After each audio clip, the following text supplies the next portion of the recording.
And good evening once again, everybody. Welcome to the first regular season Hoops HD Under the Radar podcast. I'm your host, Chad Sherwood, and Yeah. joining me as always for Under the Radar is Evan Williams, I believe. Was that Evan? Yeah. No, Evan, get a drink here. Oh, all right. Now I'm ready. Yeah. Also joining me is, of course, is David Griggs, who's got a helper with him today, trying to keep him in place, apparently. Yeah. David, how are you doing tonight? I'm doing pretty good. Wow. I guess we're starting off with news and notes, aren't we? News and notes. Yeah, let's start off with news and notes. David, we have a new team in Division One, Yes. effective immediately. Yeah. UTVRG. No, not even newer one. Oh yes, North Dakota. Oh, of course, North Dakota. As of today, congratulations. After 3 years of not having a nickname, North Dakota is officially the Fighting Hawks, which narrowly beat out Rough Riders as the school nickname. They are now the Fighting Hawks, though. David, I voted for Rough Riders. Where were you? Rough Riders would have been a better name. But Fighting Hawks, I guess it's easier to transition. It'll be Miami. There are still people there that want to call them the Redskins. It'll take a while for the fans to accept this. But they are the Fighting Hawks. They are the Fighting Hawks, effective immediately. They can be addressed as that within about by next season. They'll actually have all their logos up and and the names, the Fighting Hawks on the jerseys and all that. But North Dakota is the Fighting Hawks, so congratulations after 3 years. I don't know, a lot of these other schools that changed their names were able to pull it off in about 3 weeks. I'm not certain why it took so long up there. Yeah, it was a sensitive issue. I realized a little not under the radar news and note, but and we'll cover this in the regular Hoops HD report. But I felt that it was worth mentioning since it was so close to the event. Holy cow! Maryland and Georgetown. Wow. If you didn't see it, I'm sorry. Somebody asked me today, have you ever seen a game like that in the month of November? I'm not so sure I have. And congratulations on getting it back, but shame on you for it taking 22 years. Holy smokes, what a game! Yeah, absolutely. I'd echo that. What a great game that was. That was almost surprising because after Georgetown, and this does get under the radar, lost to Radford over the weekend. Now that they come out and we're able to play that well against Maryland on the road, or at least Maryland's gym, and not really a road trip, a little quick ride on the metro trip, maybe. And it just kind of goes to show you, we'll address this at some point with a more under the radar context. A lot of brand name teams don't want to play regional opponents, even if they are against other brand name teams. This one went away for 22 years. What a ridiculous game to not be playing, especially after last night. Didn't it seem like a conference game? Didn't it feel like you were watching this high-stakes conference rivalry as you were watching that game? It did. And this is the feeling I get when you watch Louisville, Kentucky, which isn't a conference game, but is just as big. Yeah. This is a game they've got to keep. Get GW in the loop here. Georgetown, GW, let's get this game. I know we talk about it a lot. Let's get Missouri, Kansas back, though. I know it's your thing, David, but right. Seriously, we do need to get these rivalries back. Right. And how about Kansas, Wichita? I know Wichita is not under the radar, but that's because they're in the rankings. But that's one. I mean, we need these games. We need these games at this point in the season because, quite frankly, 80% of what's being played by now is not interesting. Well, but anyway. Just wanted to throw that out there, even though I know it's not under the radar. Now, this is our Under the Radar podcast, which means our plan for the night, we have a few other news and notes we're going to hit. We're going to talk a little about some of the teams that have played. We're going to actually go through conference by conference, all of the Under the Radar conferences, kind of give our thoughts on what they've done so far and what's looking ahead. We'll give our top 10s. We'll look forward to the upcoming games of the next week or so here. But let's start out with a definition of under the radar. David, can you repeat that for anybody that's new to the show? Yes, it's any conference. Well, there's two layers to it. You cannot be in a regular multi-bid conference, and we have defined those as the ACC, SEC, Big 10, Big 12, Pac 12, Atlantic 10, Mountain West, America, Athletic, and I'm missing one. Big East. So those 9, you have to be outside of those 9, and you also must be outside of the top 25.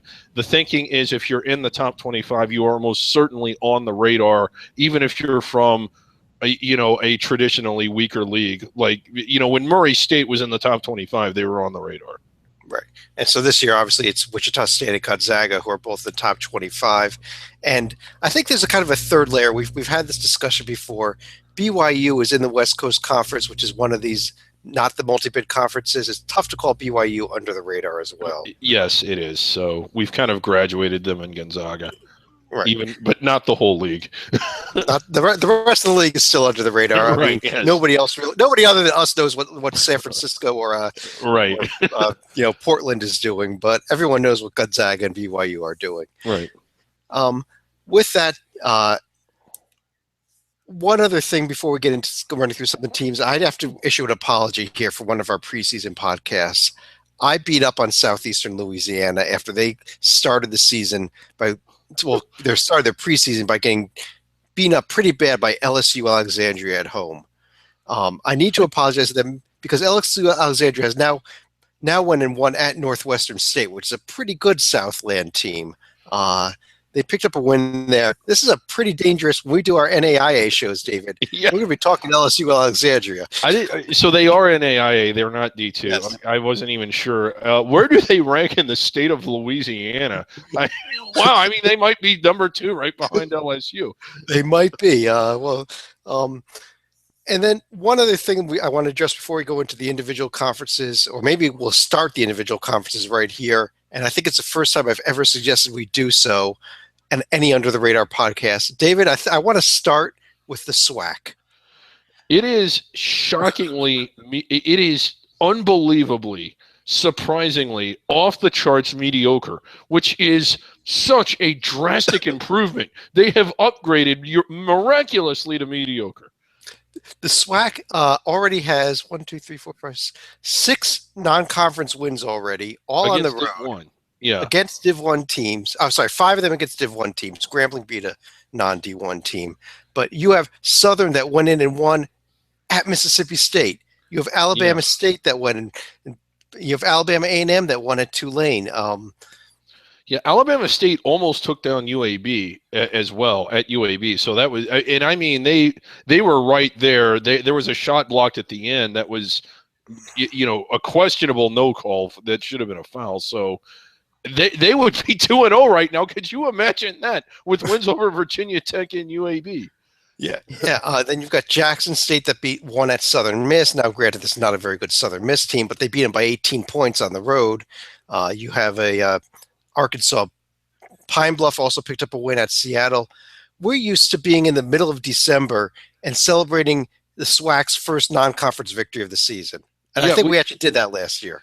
We really are. And there were years where it was not unusual, meaning it happened about half the time where this conference collectively won less than 10 games out of conference.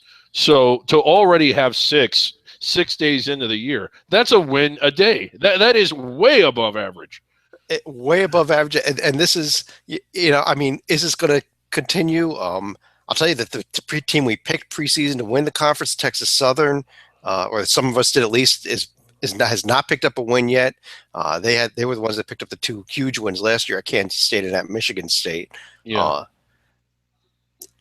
I mean, I'm looking at the SWAC champion as a 15 seed again, David. Not going to Dayton.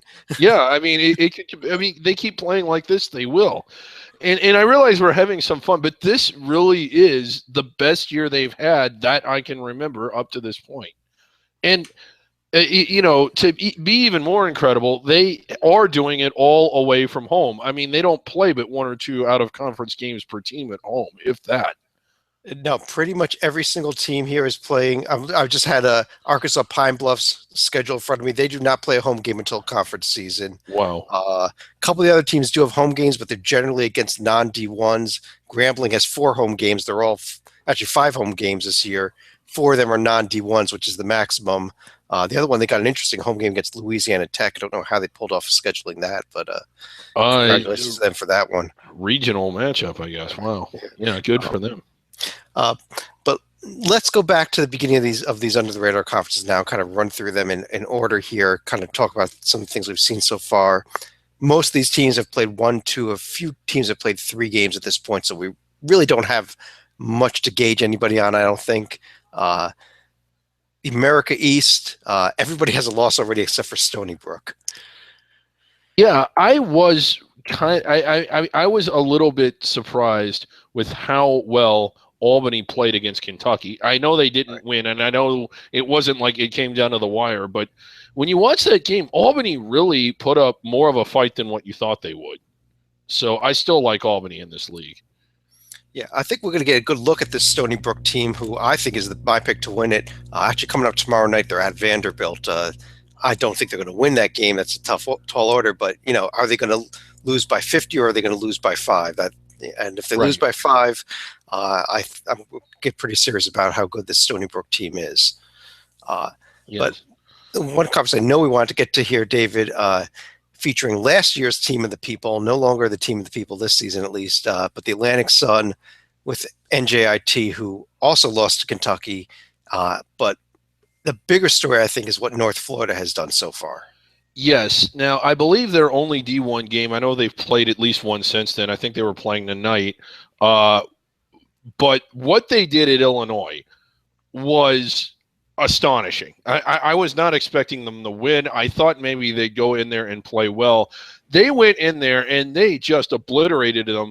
And I know this sounds like faint praise. North Dakota State's a good team. We're going to get to them a little bit later. Illinois bounced back and beat them. Illinois lost at the buzzer on the road to Providence just a few minutes earlier. Granted, it was a loss, but as a litmus test, Illinois is much better than what they look on paper right now. I still think they're going to have a pretty good year. And North Florida waxed them. Waxed them. 93-81 there. And remember, North Florida won at Purdue last year also, so that they've shown that they could win these games on the road. Interestingly enough, coming up this weekend, they're at Louisville. Maybe worth watching here. Read off their out-of-conference schedule. Now, again, the ASUN, its ceiling appears to be of the 14 line, if that. We're used to seeing it around the 15 and 16. Not a whole lot of good competition, especially this year. But look at this schedule. This is the kind of schedule that even if you're in a weak lead, you can get inside the bubble if you can pull off a few of these. They're Louisville, Xavier. Who else they got? It's a kind of a murderer's row. At Louisville, they don't have Xavier, but they are at LSU. They go to Dayton. They go to Arkansas. They go to VCU. They've got. They'll beat Arkansas. They go to St. Louis, which is at least a road test. I don't think St. Louis is very good this year. They go to Eastern Michigan, which is always a tough place to win at as well. So and Eastern Michigan actually looked pretty good, beating Vermont in the first game of the season. So it's a quality schedule. A couple of cupcakes in there, including 2 non-D1 games. But other than that, if they could pick up a few of those wins and win the ones they're supposed to, something happens crazy in the ASUN tournament, I wouldn't be shocked if there's some talk about them. But on the other hand, we seem to do this every year with the ASUN and talk bubble with them in November and laugh about it come March. No, we just pretend that we never talked about it in the first place. Remember, we go back and edit the podcast. So that is correct. David, over in the Big Sky, the biggest win coming out of there was Sacramento State winning at Arizona State in Bobby Hurley's debut. I was more than a little surprised to see that result. Sac State, I don't think they were a team we were really big on. And we thought Arizona State would be better this year, but, they did have a win against the Belmont team we're going to talk about here in a little bit, I think. But that one, I think I was more surprised. Well, aside from Radford, who we'll get to, this was a result, not that I think Arizona State was good. I just didn't think Sacramento State was going to be good at all, yet they went out there and won. Yeah, they went out there and won. The other game of note from the Big Sky was Montana started the season at home with a Boise State team that we all kind of liked heading into the season. We thought it was a tournament team out of the Mountain West. They came up with Montana held out for a 2-point home win over Boise, Yeah. and then turned around and went to San Jose State, one of the worst teams in D1, and lost the game. So if Montana's not that good, Boise's even worse, right? Oh my God. San Jose State is so bad. It's like there's bad, there's really bad, and then there's dig your eyeballs out with a spoon bad, and then the next layer down is typically San Jose State. I did not watch the game.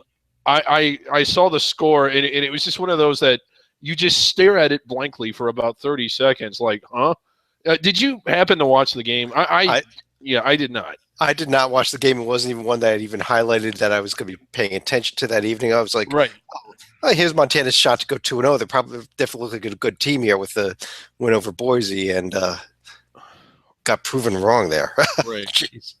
Boise, again, not an under the radar team. I still like them. They had but they've got work to do. But God, Montana, wow.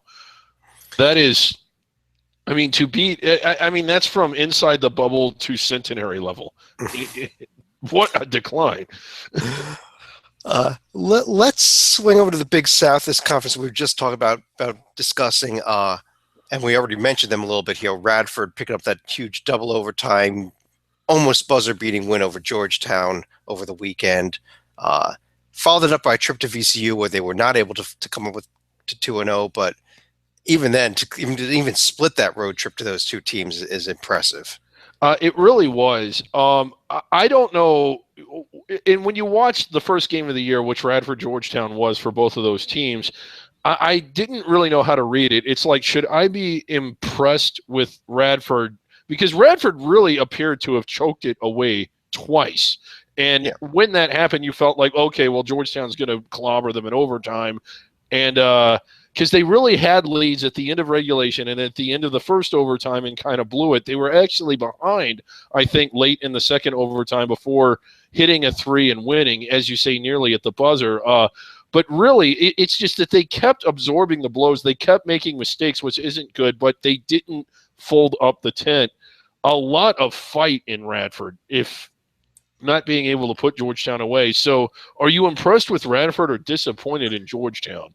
And then again, Georgetown goes out in a very hostile environment and leads Maryland for most of the game in the next game. So that's a really I think Georgetown's going to get their season turned around. I know that they're looking at starting out 0-3 or 0-4, but I think in the end they will be there, and that's going to end up being a really good win for Radford.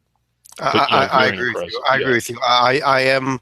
This is a Big South Conference that was tough for me to call who I even thought was going to win it.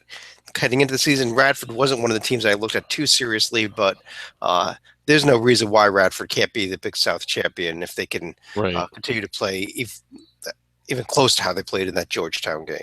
Right. Oh, and did we address this where the Big South championship is now? I don't think we did. As you know, it was supposed to be played in Myrtle Beach where it's been played the last few years on Coastal Carolina's campus. Because Coastal has announced that they're going to be leaving for the Sun Belt next season for football reasons, conference bylaws state that you have to give 2 years notice or you cannot host any championships. So they've moved it to Bowie's Creek, North Carolina. Yes. Home of Campbell. Camels. I have been to Bowie's Creek. I have been to Campbell. And I say that if you want a true getaway, this place is for you because it is in the middle of nowhere. They could not have picked a more inverse location of Myrtle Beach than Bowie's Creek. And we're just wondering how they're going to put up 11 teams into hotel rooms there, that they even could have 11 hotels available. I don't think there is. If you stand in the middle of the city and turn around in a full circle, you'll see the whole thing. But let's keep going on here. The Big West Conference, and as we record this here Monday evening, we just got finished watching an incredible game. Actually, it was the first time I think I ever recall seeing two 7'6" tall players matching up head to head for the entire game. UC Irvine's Mamadou Njai against Taco Fall from Central Florida. It was an exciting game too. It really was. UC Irvine came up with the 1-point victory in overtime. David, your thoughts on that game? Honestly, going into it, I thought UC Irvine would win, not easily, but I didn't think they'd have to sweat it out to the degree that they did. I'm not that big on UCF. Apparently, UCF's fans aren't that big on UCF. None of them were there. But still, I mean, to fly all the way, to go all the way across the country and pick up a road win for a Big West team is really good.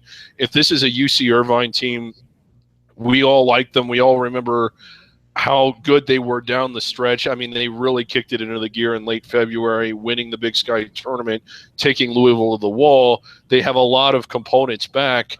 If I mean, to say that they can land on or in the bubble is a little premature, but if they can get on that 12 or 13 line, they could give somebody fits in the NCAA tournament. I agree with you. I thought Irvine would win this game, but I was very surprised with Taco Fall. He has only been playing basketball for a couple of years now, I understand it, and I thought he was the better of the two big men tonight. Oh, he was, yeah, absolutely. But it actually just an interesting stat here. This was the first time Irvine had played a game in the state of Florida. I think they said 45 years or something like that, which is like the 1970s. So, like clockwork. I mean, every 40 years. I mean, every 45 years. Before we leave the Big West, we think we need to address Long Beach State here, who's now beaten BYU Hawaii and then followed that up with a home win over the real BYU. 2-0 for Long Beach. Dan Munson's squad, who always schedules one of the most killer schedules in the country, quite honestly.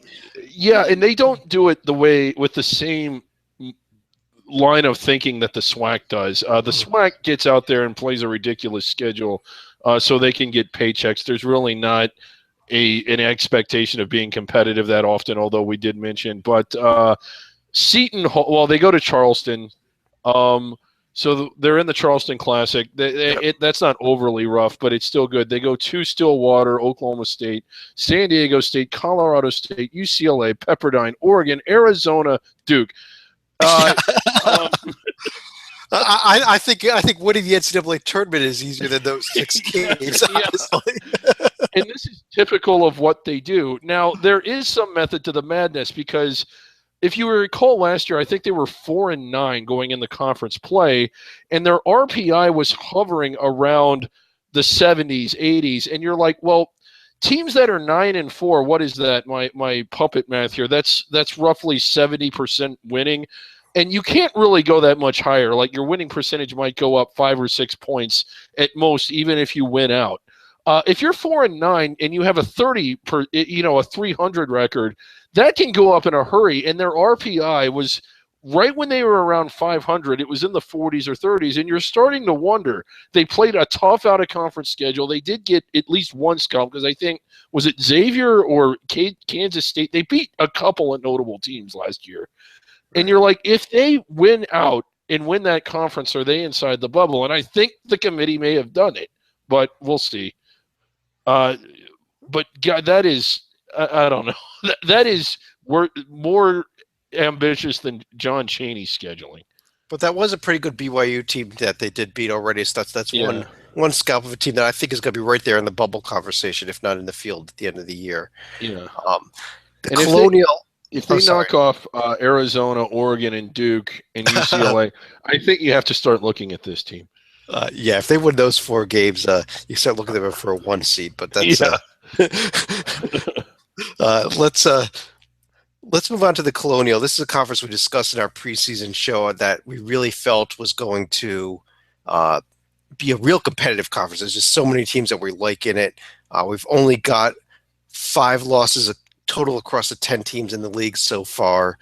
2 of them by Drexel, who did not looking very good so far. But other than Drexel, everyone else is looking good. The most notable win came from Bill and Mary, who went and won at NC State.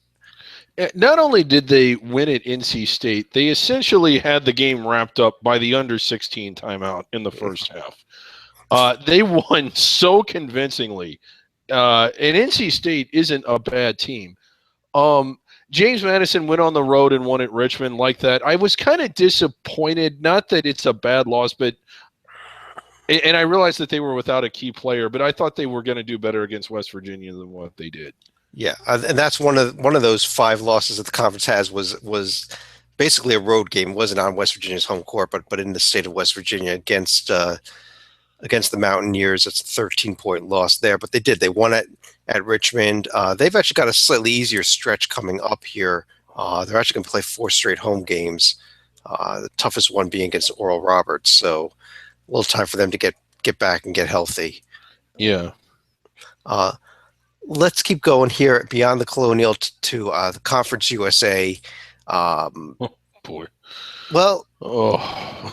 let's start with the elephant in the room, and I picked UAB preseason to win the conference. They started the season by losing on the road to an undermanned Auburn team, and then they barely got by Alabama State by 2 points at home. Real underwhelming beginning for a team that was in the round of 32 and pretty much returned everyone. And you start to wonder, when you looked at them last year, they started off 4-9. I think they finished 16-15, which is okay, but not real good. They won the conference tournament, but they won it in Birmingham where they had been strong. So is this a sub-NIT team that basically had one good game that we're reacting to and was able to win a conference tournament against other NIT teams or worse in their home city? Or does this team have something and they're just off to a slow start? I don't know. I'm not nearly as big on them as you are, but I do think they have the potential. But I realized that it was a road game, but Auburn was without 3 starters, I think, and UAB still couldn't beat them. Yeah, I'm changing my tune on UAB until they can prove it on the court. Yeah, I'm jumping off of that ship. I'm joining you on the Old Dominion bandwagon. ODU is 3-0. Niagara, Buffalo, and Morgan State all at home, but they have won those games handily, which is what you need to do against teams like that. Their first big test comes up this weekend. They're in the Hall of Fame tip-off. They begin with up in Connecticut. They're playing Purdue to start that event. So we'll get to know just how good this ODU team is coming up over the next couple of weeks. They also have a road trip to VCU and a road trip to William & Mary coming up. Yeah, and that's the old Colonial. I don't think any of those. Oh well, William & Mary is. But those old Colonial rivals, none of whom are in the Colonial anymore, except they actually play at Georgia State later on too. That's another old Colonial team, and at Richmond, there's an old. Yeah, they're playing them all, and that's good. They're playing the regional rivals there. They're playing the right. Why don't we just realign and get the old Colonial back? It was great. I loved that conference. Anyway, over in the Horizon League, David, one of the teams I've been most impressed with, and one of the teams that I'm really, really high on going into as we move ahead this season is this Valpo team, 3-0 with a win at Rhode Island. Granted, it's an undermanned Rhode Island team with E.C. Matthews now out for the season, but they also beat Iona at home 83-58 against what we thought was a good Iona team. Yeah, and I realize Iona went out and got destroyed again. I still think that they're pretty good. This Valpo team is certainly, I think they're inside the bubble. Their next 2, they're playing tonight. I'm assuming they won against Indiana Kokomo. Yeah. Yeah. Now they do have a really, really tough stretch coming up. I believe this weekend they go to Oregon and to Oregon State. Correct. And don't sleep. I mean, I think Oregon State is French bubble. They're really tough at home. So if they can get one or both of those, they're gonna. Do you rank this team? If they get both of those, I think you got to rank this team. I don't think you rank them after one of them. The problem I have with Valpo is the non-conference schedule is pretty weak. Besides those 2 games and the ones they already had that they've won, they have a home and home with Belmont. Yeah, and that's it. Their other games are Ball State, Indiana State, Chicago State, Missouri State. It's just not a strong schedule. Right, and we're going to address this in a future show. We didn't after some of the exempt tournaments. They're one of the programs that complains about scheduling, and you notice that they're playing 2 Division II teams. I'm not saying that there isn't anything to that, but what grinds my nerves is Stephen F. Austin says the same thing. They're playing 4 Division II teams. Colorado State, who albeit is not under the radar, but they're another program that complains they can't get anybody to play them. Murray State whined incessantly last year about how nobody could play them. If everybody, like, there are at least 10, 15 good under the radar teams out there that are having this problem, and none of them are playing each other. Why aren't they playing Old Dominion or somebody like that? You're right. I mean, when 5 teams can play, they can't play each other. There's 4 games for each of you. It's a pretty simple math. Let's move on to the Ivy League. I don't think we've really seen any of these Ivy League teams play top competition yet this year. Penn is surprisingly out to a 3-0 start. Our colleague John Teitel is not with us tonight. We know he's a Penn guy, but starting out the Steve Donahue era 3-0. So congratulations to them. But Columbia, who was my preseason pick, did lose a game, although it was at Kansas State, so you can't fault them too much for that. Yeah, I really thought they were going to win that one. I'm not big on Kansas State, but wow, yeah. So, yeah, it's really hard to judge the Ivy so far. Yeah. Yale is 2-0, beating a couple of Connecticut in-state rivals. I do like this Yale team as well with Justin Sears, who's probably the best player in the Ivy. Yeah. The Metro Atlantic, we talked a little bit about Iona, who was our preseason pick and sitting at 0-2 now. They're not bad losses by any means, though. They're not, but to lose both of them as badly as they did is a little bit alarming. Wouldn't you say? A little bit alarming, yes. Especially because I think they've got a little competition that we weren't 100% convinced heading into the season was going to be one, and that's King Rice's squad up in West Long Branch, just not that far north of me right here. This Monmouth team went out, the overtime win at UCLA, lost at USC. The jury's a little bit out still on how good this USC team is or is not this year, but I can't fault them for going 1-1 in that road trip. No, I thought they were going to go 1-1. It was just the other one. I thought it would be the other way around. But yeah, Monmouth is a team to keep an eye on. Iona, they're going to be Iona. They're going to get in there and look great, but blow some games that they probably shouldn't. Clusing, as we call it. But what's Manhattan doing right now? Are they playing basketball? Yeah. Manhattan's not playing tonight. No, they're 0-1 on the season, though. They only played a game at St. Mary's. Their second game doesn't come up till Saturday. Yeah, so off to a slow start. But I think, again, Manhattan and Iona are going to be right there. Right. Let's move on beyond the Metro Atlantic here to the Mid-American Conference. As we record this right now, Akron has a 6-point lead with under 2 minutes left at Arkansas, albeit this is not last year's NCAA tournament Arkansas team. This is pretty much the complete opposite. Yeah, this is an Arkansas team that would not finish 500 in the Mid-American. So I realize Arkansas is a brand name. I wouldn't get too excited if Akron wins this. In fact, they had a more comfortable lead earlier in the game, and they've kind of let it slip away here. Yeah, actually, Arkansas has come back, and Akron might be in a little bit of trouble here down the stretch. Central Michigan is the team we liked heading into the season. Our biggest complaint about them was the non-conference schedule, which is they could pathetically poor. Yes, it is ridiculous. Speaking, and again, here's another team that's playing 1, 2, 3 non-Division I teams. Anyway, we will continue to point this out. Like, why aren't they playing Valpo? It's not like the two schools are on opposite sides of the planet. I mean, they're right. That's probably a bus ride, honestly. Yeah. Maybe a long bus ride. Yeah, a little bit alarming here how much they had to sweat out Jacksonville State as well in their first game. This is a team that we thought would be on or in the bubble. Other than going to BYU and to William and Mary, that's basically it. So they have What I will give them is Jacksonville State actually hung with Vatech tonight too, as well. So Jacksonville State we haven't gotten to the Ohio Valley yet. Maybe a slightly better team than we thought heading into the year. But let's go over to the MEAC. We do have a couple undefeated teams left in Savannah State and Bethune-Cookman, but probably the biggest story, David, out of the MEAC so far this year is Florida A&M. 2 wins already for a team that we had as a preseason centenary candidate.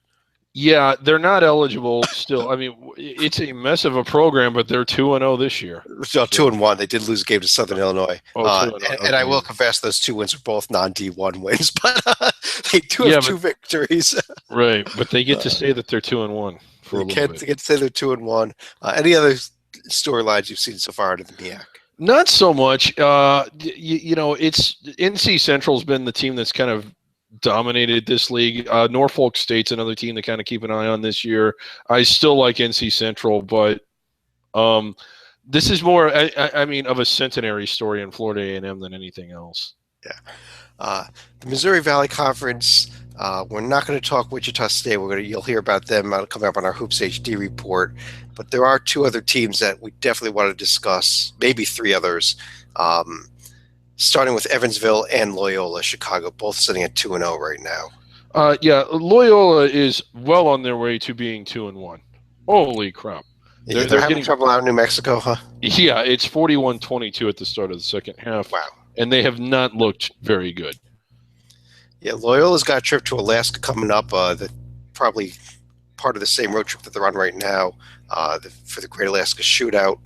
Evansville, on the other hand, is also 2-0, Southeast Missouri State in a non-D1 school, but they've got Belmont and Providence coming up soon. They also have the same Arkansas team we were just discussing coming up on the calendar. Your thoughts on what you've seen from Evansville so far, if you've seen any of it? So, I mean, again, I guess it's what we were expecting. I don't really have nothing's happened that's really changed my impression of them.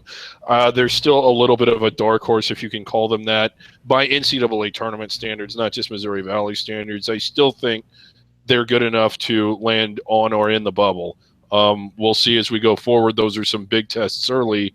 And again, to emphasize, and I mean, this goes without saying, they'll get a couple cracks at Wichita State, and they'll get some chances for notable wins to build their profile in the Missouri Valley. But if you're under the radar, this really is a very important time of your season because you need to start making a strong case for yourself now.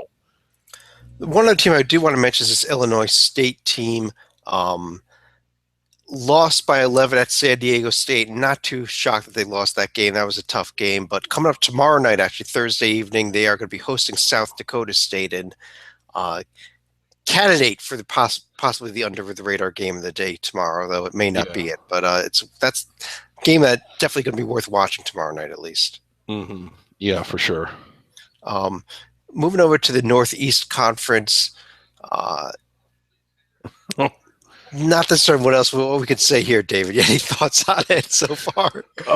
Well, congrats to, I want to say, LIU, I believe, has the only Div 1 win for this league right now.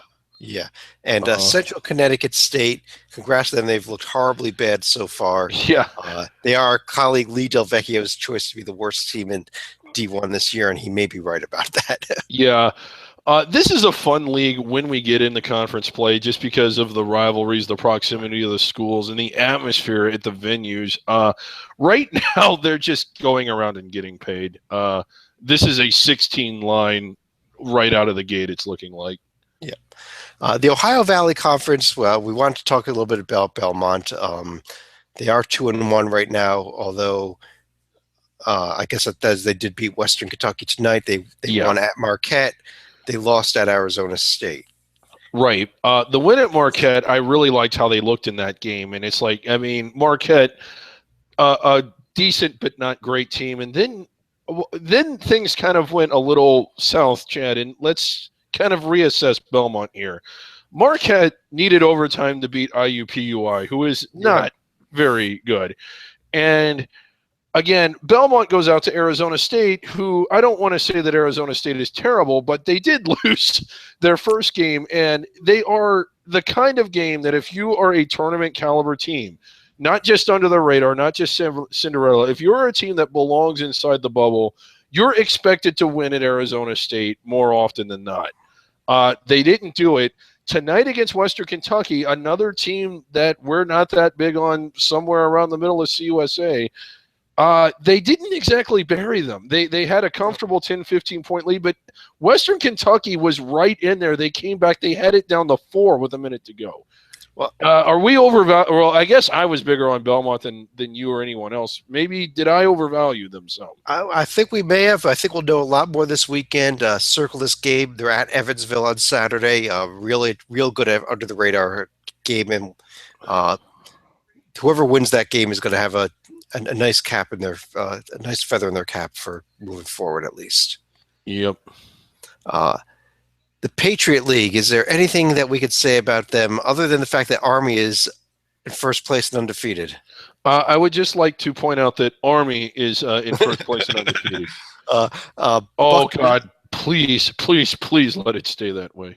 Bucknell did pick up a nice win tonight over what I thought was a pretty good Robert Morris team. That was actually my under-the-radar game of the day for today as well. Yeah, and not a bad showing against what we think is a little bit of an undervalued Wake team right now. Granted, they were at home, but Bucknell. Over in the Southern Conference, Wofford, on paper, they had a 20-point loss to North Carolina tonight, David.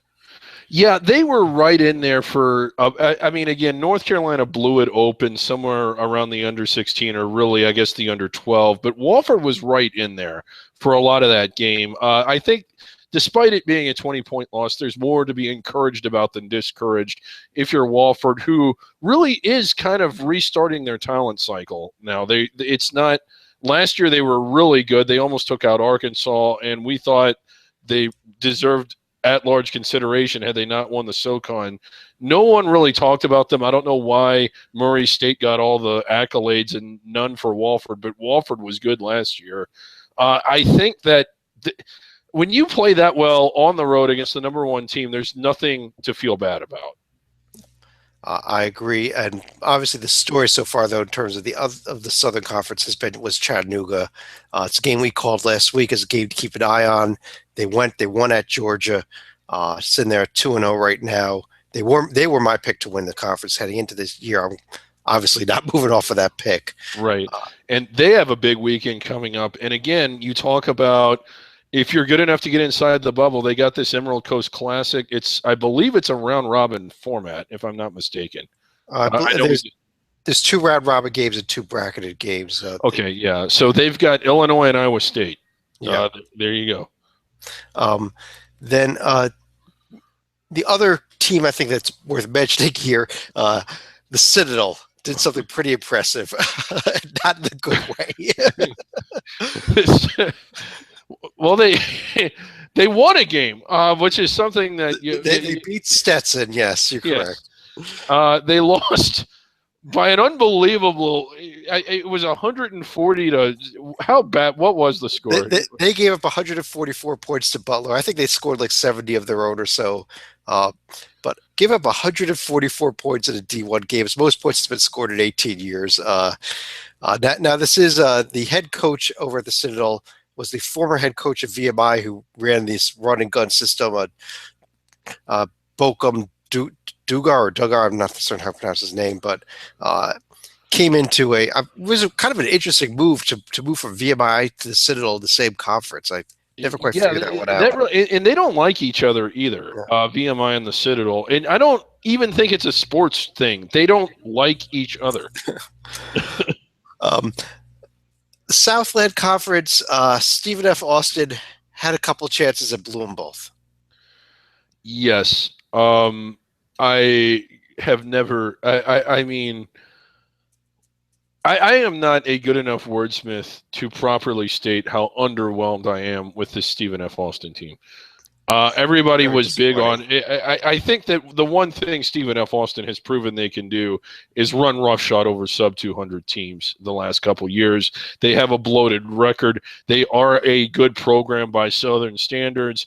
They are not an at-large team. I think they could win out, and I'd still be hesitant to take. Well, I mean, they got a real good shot considering they scheduled 4 non-D1 games, David. Yes. Oh, boy. And they can't get anybody to play them, even the other schools. But Baylor, Okay, it's not easy to go on the road, but Northern Iowa is not they're not an NIT team this year. They're at the way bottom. I love Ben Jacobson. I love that program. This year's edition of it is not good. If you're a tournament team of any kind, you got to be able to win that game. They didn't, and they lost by 41. Was it to Baylor? 42 points to Baylor. 42. Yeah. The best news again for SFA, they could beat up on sub 200 teams. The good news is that of the 12 other teams in the Southland, at least 11 of them will be sub 200, and maybe all 12. So they should still run roughshod over this conference, and I expect them to be in the NCAA tournament again. Yeah, I mean, if they win the conference tournament, but you don't think they're on the if they win out, do you even look at them? And that's an interesting question because they very well might. I mean, they go to UAB, who we just got done talking about not being any good, but Western Michigan, Tulane, Texas Tech, App State, Texas Southern, Henderson State, Arkansas Tech, my personal favorite, Lady of the Lake. Lady of the Lake. That better be the UTR game of the day. Then they go to Arizona State and UAB. They would only have two potentially top 100 wins there with the UAB and the Arizona State games, and we don't even know if those will be top 100 wins at the end of the season. I don't see it. I don't see either of those being a top 50 win. I don't see a team getting an at-large bid with 0 top 50 wins. Or top 100. And maybe only one top 100 win. If they win at Arizona State, that's that ends up being one of them. Right. If they did not take Murray State this year, they should not take this SFA team. If they didn't take Murray last year, they won't take SFA this year. I agree. Even if they went out. We already discussed the SWACs. Let's skip that and move right over to the Summit League. Western Illinois. David, did you pick them in our preseason podcast? No. Oh, okay. Nowhere. I did not pick them to finish in the top half of this league, much less do what they did at Wisconsin, who I realize they're not the same team that was playing for the national title, but this is still one of the harshest, most hostile environments to play in. They don't lose at home often. Western Illinois went in there and won. You have to sit up and take notice of that. That's the most shocking result to me of the season so far, and it may end up being the most shocking result of the entire season, start to finish. I agree. I mean, that was astoundingly. That was just surprising. Western Illinois schedule probably not till November 28th when they go to Creighton, and then December 7th at Iowa. Do we get another real look at them? They do have a road trip this weekend to Eastern Illinois, but I would think that they could win that game if they could win at Wisconsin. Yeah, and then again, but winning at Wisconsin is no small thing. A big road win like that, if you don't stub your toe in any of the other games, that might be enough. We'll see. At least it gives them the confidence and gives them the belief that they can win this conference here. And you got a few other teams like North Dakota State and South Dakota State. But yeah, and again, if they can go there and win, I realize that those aren't super big wins, but those are teams that play very well at home, and the committee will give them some credit, even if they're not inside the bubble, if Western Illinois can go there and win. Or it could just be a complete aberration. It wouldn't be the first time that's happened.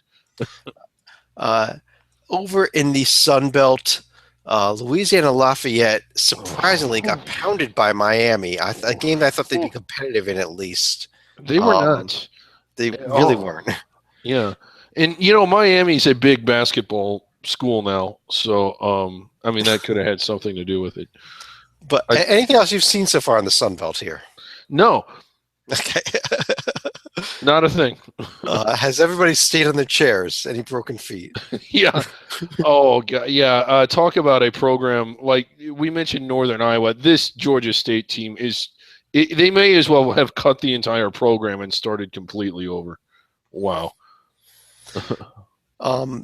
Very quickly, the West Coast Conference. We're not going to talk Gonzaga or BYU. Is there anybody else that's done anything that brought to your attention so far? I know St. Mary's and San Francisco are both sitting at 2-0, but neither with any huge noteworthy wins, I don't think. Right. Yeah, I mean, they're 2-0, but I think we were kind of expecting them to be 2-0 based on who they've played, so nothing's really jumped out at me yet. Last but certainly not least. Oh, boy. Here it comes, David. Ranked number 3 in the RPI as of the moment, Cal State Bakersfield. Oh, is that No, where we're going? that's not where we're going? No. Oh, I'm sorry. The team of the people, Grand Yes. Canyon Antelopes. Yes. Grand Canyon, they played tonight. They won the night. You had one of the most impressive arguments I've ever seen for Grand Canyon. We are charging in the battle. We are going to make this happen. We are going to get this waiver, and we are going to. They're going to be playing in the postseason. For those that didn't see it, you need to go read it. But Chad, what is your argument? Because this was actually really clever. Well, here's the thing: is that Grand Canyon is being told that even if they are the best team in their conference, even if they are the best team in the WAC, they're not allowed to participate and have a shot to win the national championship. They can't go back to the D2 level. They can't go play the D2 championship. They can't play the NCAA. They can't play the NIT. They can go to the CIT, which is a tournament we love.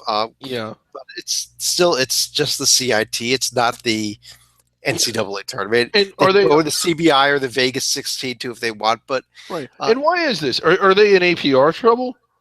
No, it's because they are a transitional team, and the NCAA says that you have to spend 4 years transitioning up to D1 before you can compete for the championship.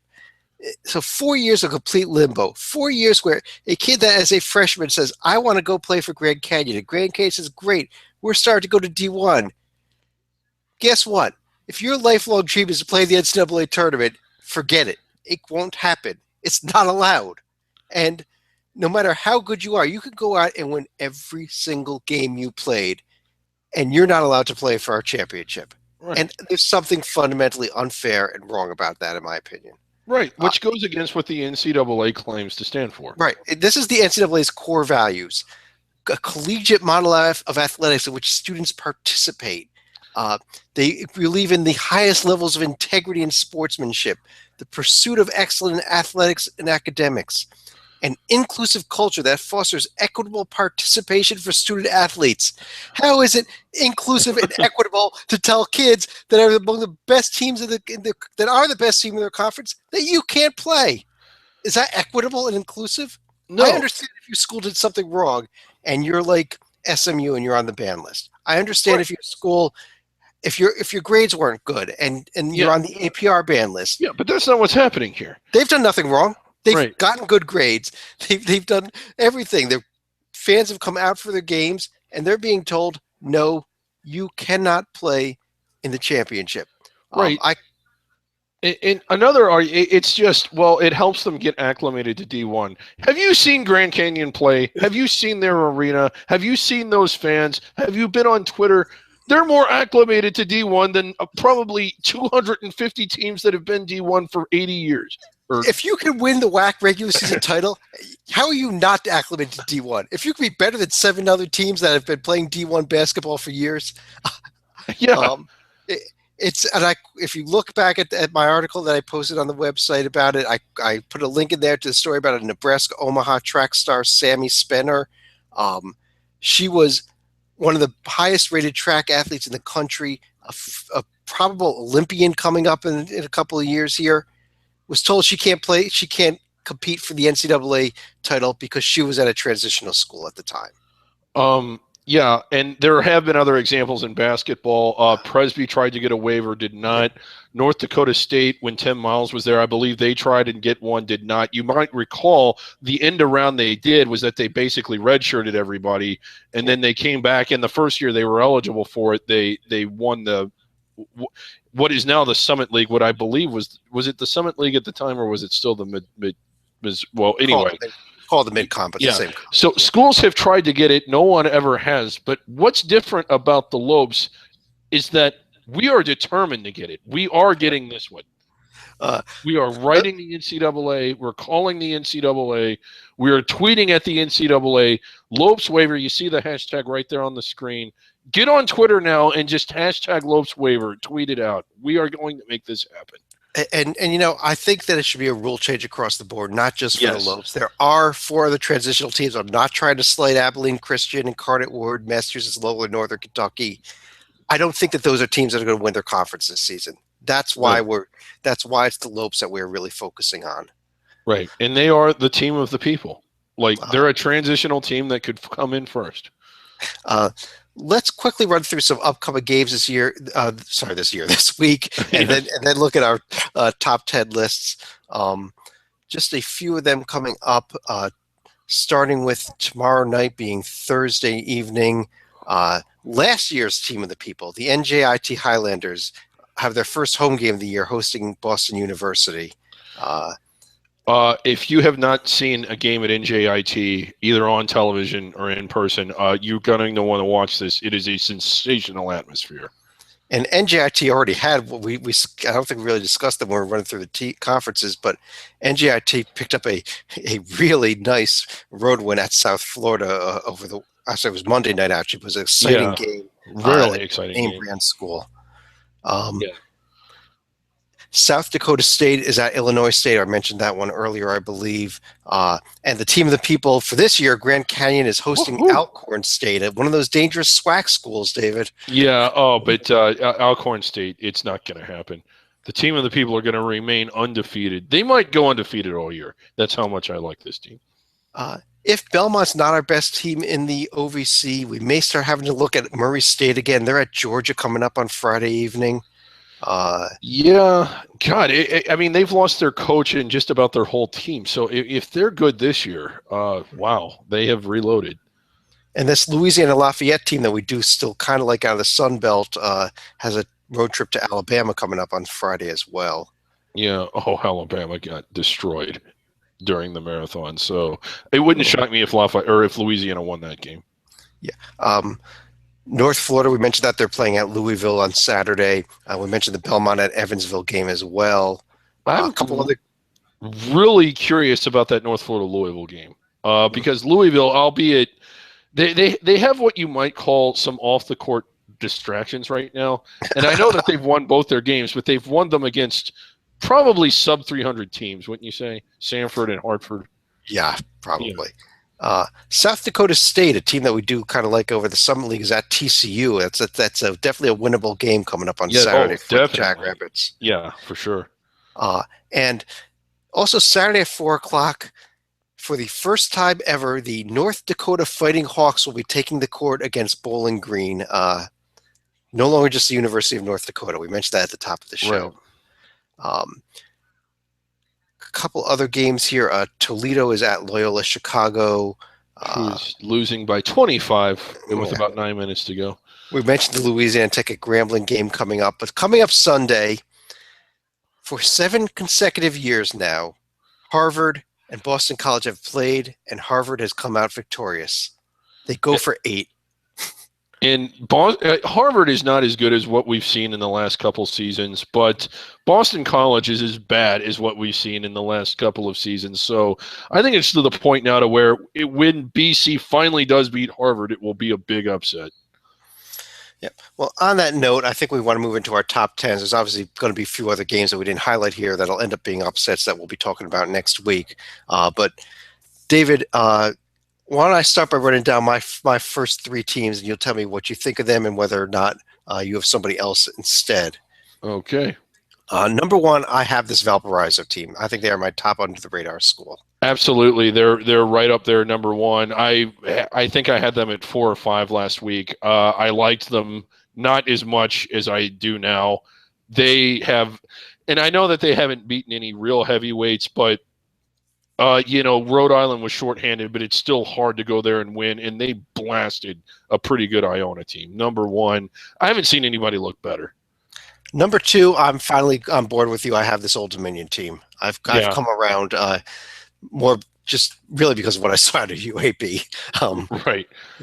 And again, we'll learn about Old Dominion this weekend. They're 3-0 now, but they've beaten up on Cream Puffs at home. If they really are as good as I think they are, they'll do something against Purdue and pick up some notable wins this weekend. Number 3, I have another team that's going to have a chance to prove itself this week, and that's this Evansville team. Yeah, I have them further down the list. I have them around 8, but again, I still like them. I mean, there isn't a whole lot, in my opinion, separating them from everybody else I have on the list. I have William and Mary's my 3rd team, and I wasn't that big on them coming into the year. I don't even think I had them in the top 10 last week, but holy smokes, did they look good against NC State. I have them a little lower. I have them number 7 on my list. I have at number 4 a team that I probably isn't on your list. And you may have been because you wrote your list earlier today than I did. I have this UC Irvine team right here at number 4, coming off of this win tonight at UCF. Yeah, I had them at number 11. I think I would have bumped them up to number 10. I know that UCF isn't that impressive, but they did go there and win. So, and I do like this UCI team. Okay. I have Loyola Chicago sitting there at 5. Obviously, this is the list that I made before they started their game tonight. They're probably going to fall after this game. And again, New Mexico is a snake pit. It's really hard to win there, even when they're not a tournament team, which they may not be this year, probably not. It's still hard to win there. But you got to do better. It's more of an eye test thing than anything else. You have to come in and at least compete, and they have not tonight. I've got Belmont at 6 still. I still think they belong in the top 10, but they've got to start proving themselves a little bit better than what they did in that Arizona State game. Yeah, I have Belmont down at 9. And again, it's just they haven't really done anything wrong. They don't have any bad losses, but you just kind of start to wonder, maybe I overvalued them some. Bill and Mary had at 7. We already mentioned them. I have Central Michigan sitting there at 8. It's going to be tough because Central Michigan is going to win a lot of games based on their schedule, but it's not going to get the test. But I do think that they are a talented team, which is why they're going to probably be on my top 10 list all year. Right. I have them at number 10, so we're not that far off at all. Central Michigan, and like you said, I don't think it'll be to the degree that Stephen F. Austin is, because Stephen F. Austin literally might win out.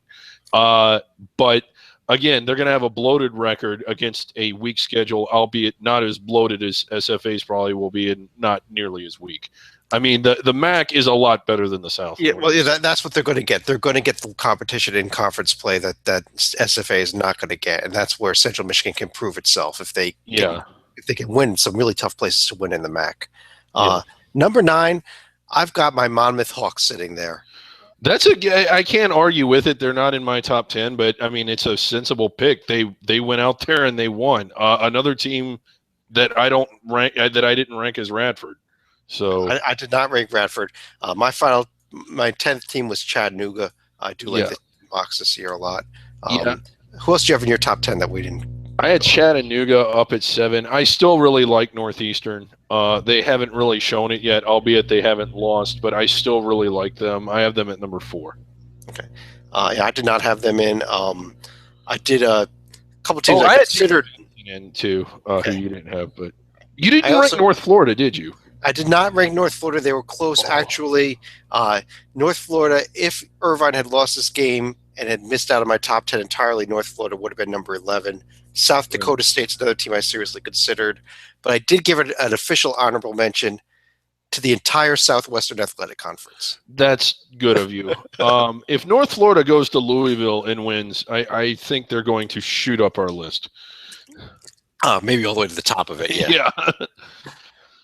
Well, on that note, David, anything else you want to discuss with regard to any of these under-the-radar teams or any other news and notes? No, not to sound like a broken record, but this is – I realize that basketball is still on page 4. The arenas are still half empty. If you're watching this, it's on your radar because you're a diehard fan.